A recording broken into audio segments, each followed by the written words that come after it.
Când soarele răsare peste grădinile de la țară, printre firele de iarbă, tremură flori galbene, strălucitoare ca aurul topit.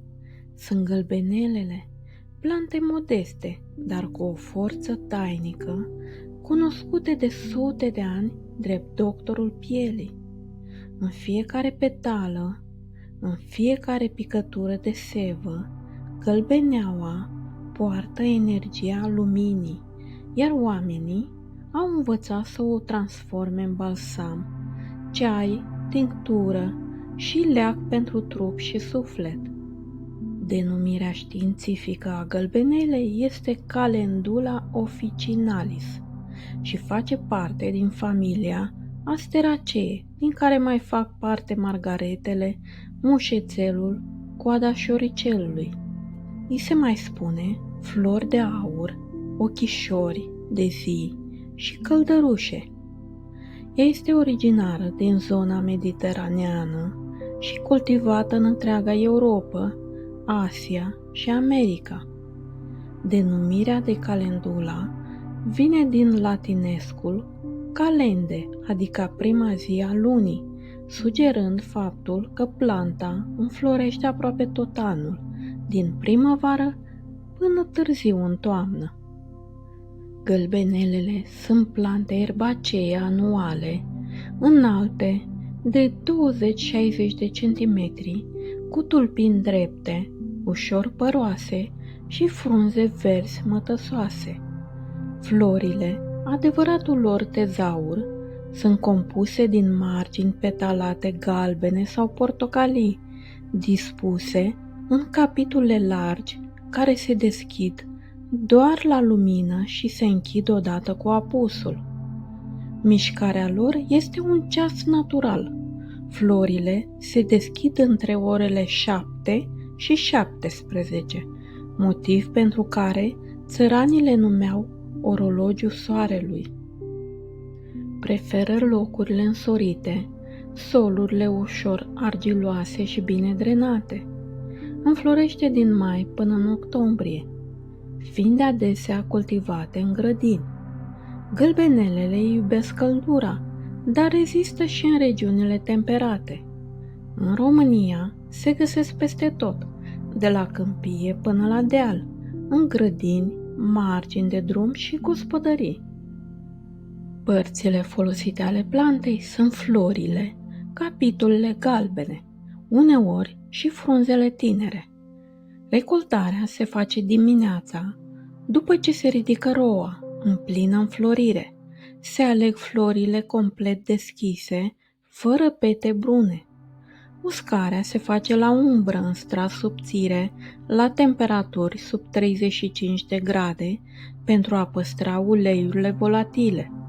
Păstrarea se face în pungi de hârtie sau săculeți de pânză, ferite de lumină și umezeală.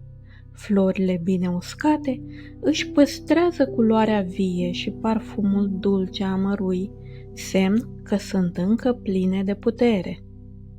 Gălbenelele conțin flavonoide, carotenoizi, saponine triterpenice, uleiuri volatile și rășini, acizi organici, vitamina C, taninuri, mucilagii. Această formulă naturală le oferă puterea de a regenera țesuturile, de a reduce inflamațiile și de a accelera vindecarea rănilor. Proprietățile terapeutice și beneficiile gălbenelelor: antiinflamator, antiseptic și cicatrizant, calmează iritațiile pielii, arsurile, eczemele, rănile minore, antibacterian și antifungic, eficient împotriva infecțiilor cutanate și candidozelor, coleretic și colagog, stimulează secreția biliară, sprijinind ficatul, emenagog, reglează ciclul menstrual, antispasmodic și calmant, reduce crampele și tensiunea nervoasă, detoxifiant, sprijină funcțiile hepatice și limfatice. În cosmetică, este folosită pentru efectul de regenerare a pielii, calmează tenul iritat, reduce roșeața și hidratează delicat. Forme și moduri de administrare ale gălbenelelor. Infuzie sau ceai. O lingură de flori uscate la 250 de ml apă clocotită, se lasă 10 minute și se strecoară. Se consumă 1-2 căni pe zi pentru efect detoxifiant și hepatic, timp de 2-3 săptămâni. Tinctură. 20 de grame de flori uscate la 100 de ml alcool alimentar de 70 de grade, se lasă la macerat 14 zile agitând zilnic. Se filtrează și se păstrează în sticlă închisă la culoare. Doza este de 20-30 de picături diluate în apă, de 2 ori pe zi, timp de 3 săptămâni. Ulei de gălbenele pentru uz extern. Florile proaspete se pun într-un borcan de sticlă și se acoperă cu ulei de măsline sau floarea soarelui. Se lasă 14 zile la soare, apoi se strecoară. Se folosește pentru masaj, arsuri, eczeme, piele iritată. Unguient. 100 de ml de ulei de gălbenele plus 20 de grame de ceară de albine topită la bain marin se toarnă în recipiente mici și este ideal pentru răni, fisuri, buze crăpate, arsuri. Sirop.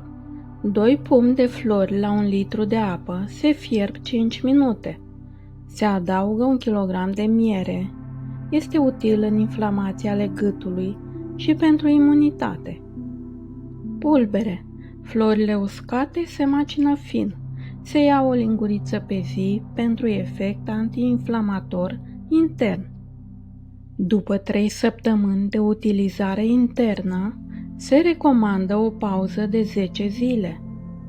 Asocieri benefice ale gălbenelelor cu sunătoarea pentru efect hepatic și regenerant, coada șoricelului în afecțiuni ginecologice, mușețel pentru piele sensibilă și arsuri, cimbru pentru infecții respiratorii și cutanate, interacțiuni non-benefice cu alte plante.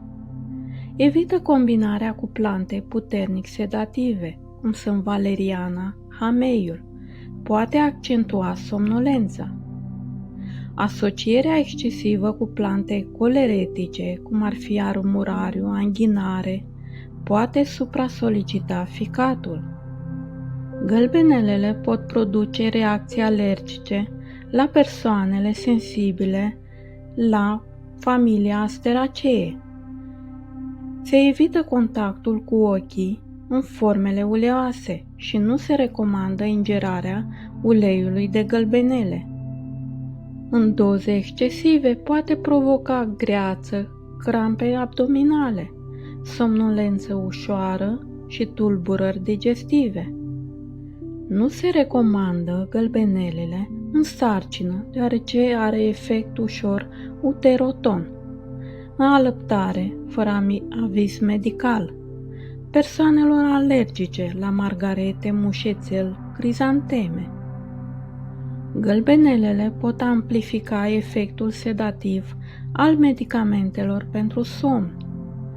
Pot reduce eficiența contraceptivelor orale în doze mari, prin stimularea metabolismului hepatic. Se recomandă prudență la administrarea concomitentă cu anticoagulante. S-a demonstrat că gălbenelele stimulează producția de colagen și accelerează regenerarea țesuturilor. De asemenea, au efect antioxidant puternic, protejând celulele de stresul oxidativ. În satele românești, gălbenelele au fost mereu florile vindecătoare. Se foloseau în ceaiuri pentru ficat, în leacuri pentru piele, în uleiuri pentru răni și în unguiente pentru arsuri.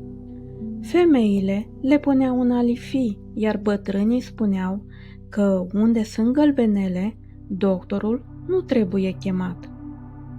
Știați că florile de gălbenele se închid înainte de ploaie? Sunt un barometru natural. În Evul Mediu erau folosite în supă și pâine pentru culoare și imunitate.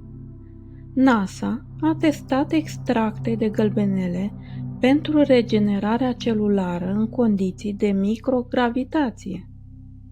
Gălbenelele, flori simple, luminoase, dar cu forța unui laborator al naturii. Din petalele lor, lumina soarelui pare să se condenseze în leac. Fie în ceai, în ulei sau balsam, gălbeneaua rămâne simbolul vindecării lente, blânde și durabile. O floare a echilibrului și a speranței care ne reamintește că adevărata frumusețe vindecă tăcut.